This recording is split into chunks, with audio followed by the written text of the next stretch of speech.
But 6 to 9 months, we could be in a recession. There are a lot of signs of recession. They're all around. Now, Mm-hmm. here's the point.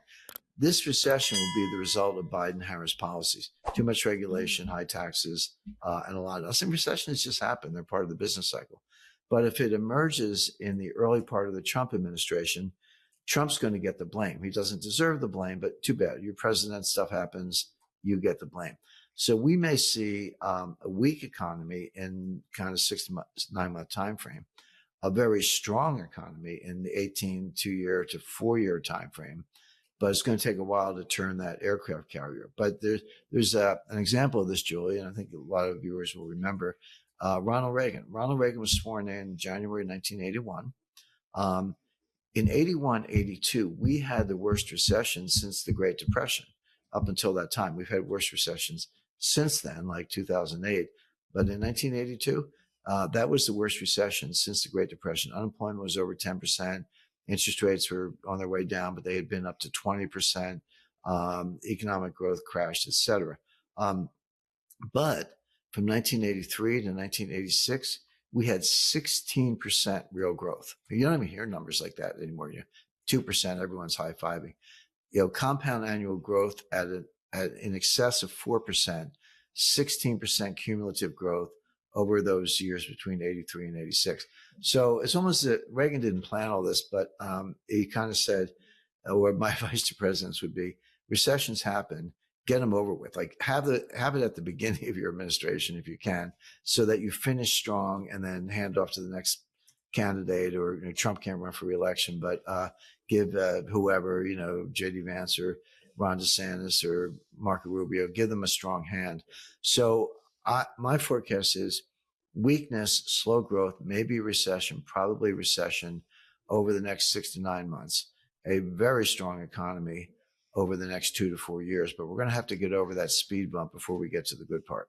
Inflation may have eased from 9.1% to 2.4%, but prices are still uncomfortably high.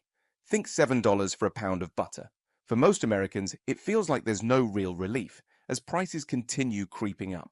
According to economist Jim Rickards, this disconnect between inflation data and the reality in our wallets signals a major recession could be on the way in the next 6 to 9 months. He attributes this looming downturn to high taxes, excessive regulation, and policy missteps. But here's where it gets interesting.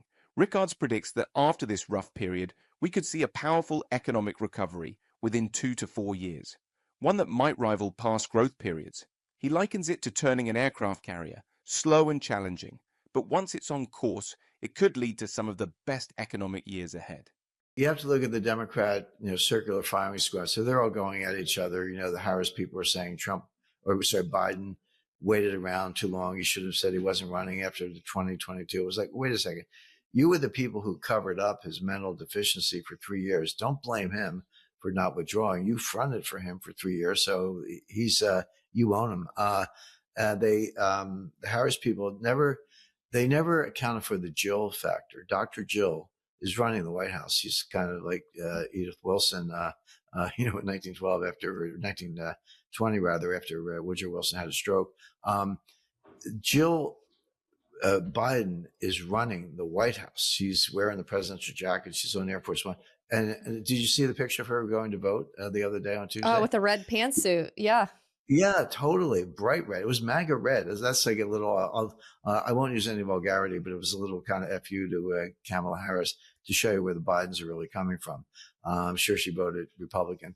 But the point being, so yeah, get over blaming Biden because he was your creature. And if you wanted him out of the way, you should have done it in 2022. That was too late for that.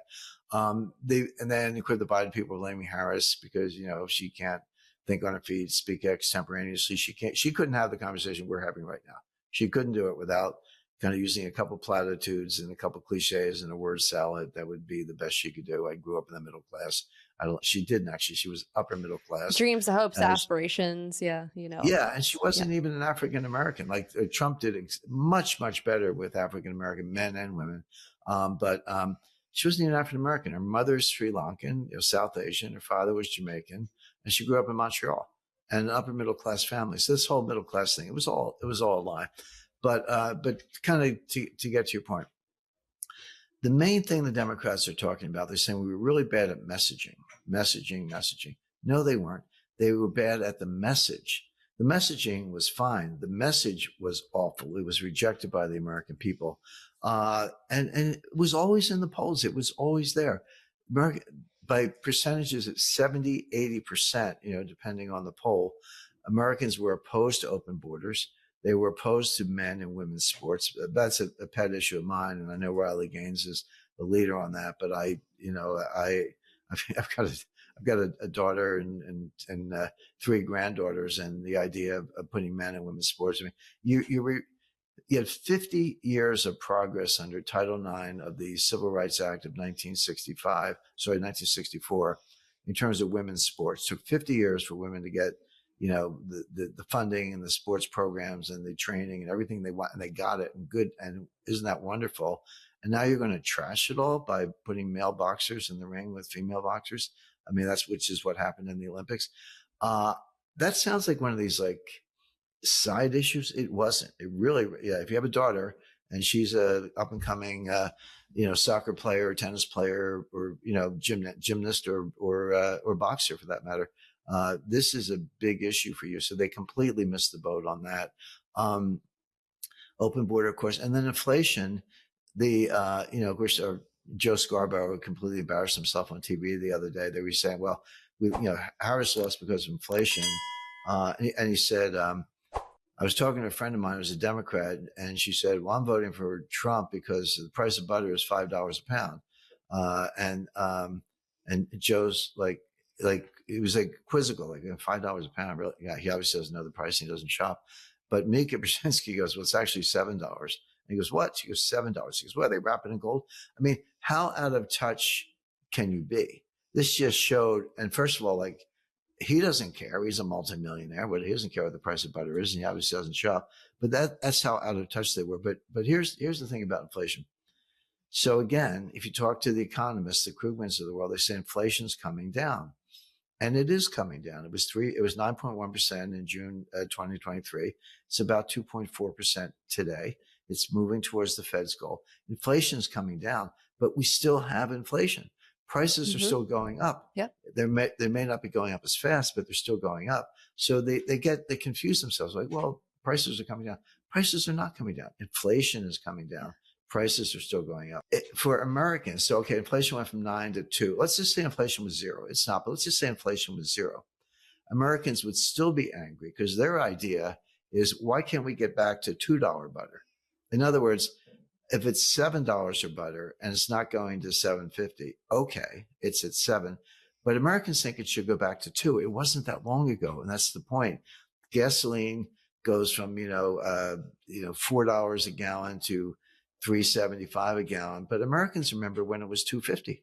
Oh, I remember when it was 19 cents, but that's another story.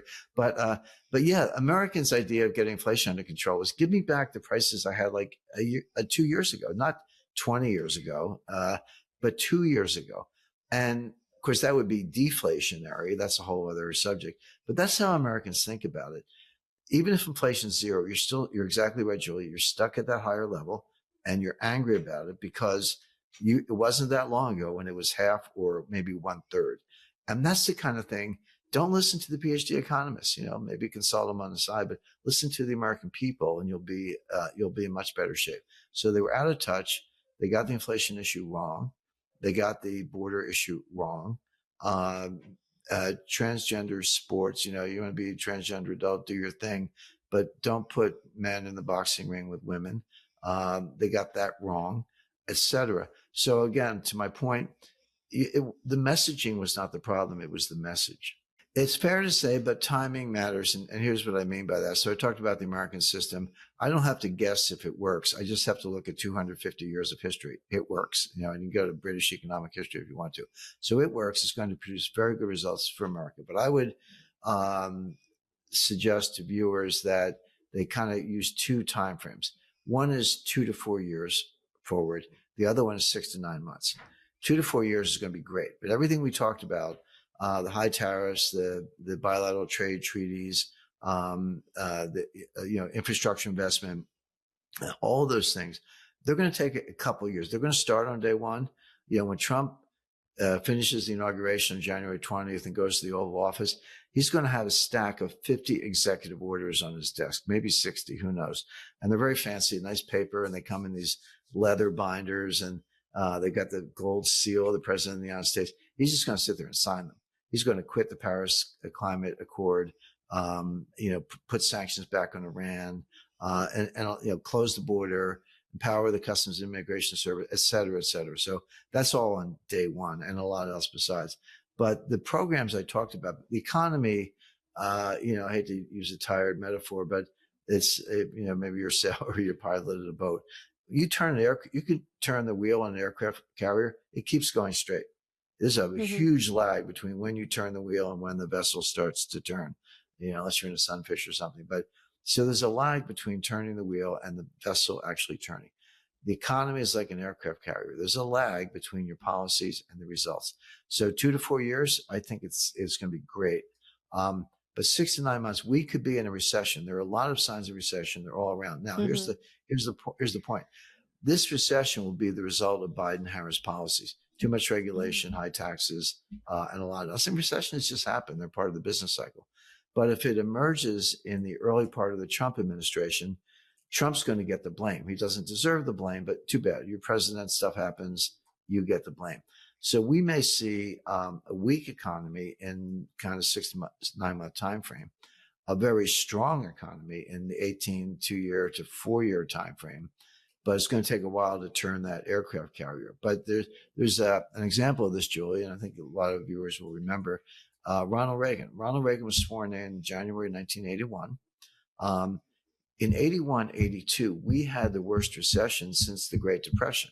Up until that time, we've had worse recessions since then, like 2008. But in 1982, that was the worst recession since the Great Depression. Unemployment was over 10%. Interest rates were on their way down, but they had been up to 20%. Economic growth crashed, et cetera.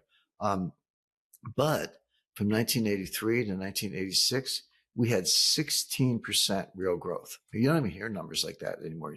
2%, everyone's high-fiving. Compound annual growth at in excess of 4%, 16% cumulative growth over those years between 83 and 86. So it's almost that Reagan didn't plan all this, but he kind of said, or my advice to presidents would be, recessions happen, get them over with. Like have it at the beginning of your administration if you can, so that you finish strong and then hand off to the next candidate. Or Trump can't run for re-election, but give whoever, J.D. Vance or Ron DeSantis or Marco Rubio, give them a strong hand. So my forecast is weakness, slow growth, maybe recession, probably recession over the next 6 to 9 months, a very strong economy over the next 2 to 4 years. But we're going to have to get over that speed bump before we get to the good part. Now you understand the potential recession and economic turnaround ahead. So next, you're going to need to know about the strategies that could protect your investments during turbulent times. Check out our next video for the details you can't afford to miss. And remember to like, comment, and subscribe for more insights into the economic forces shaping our future.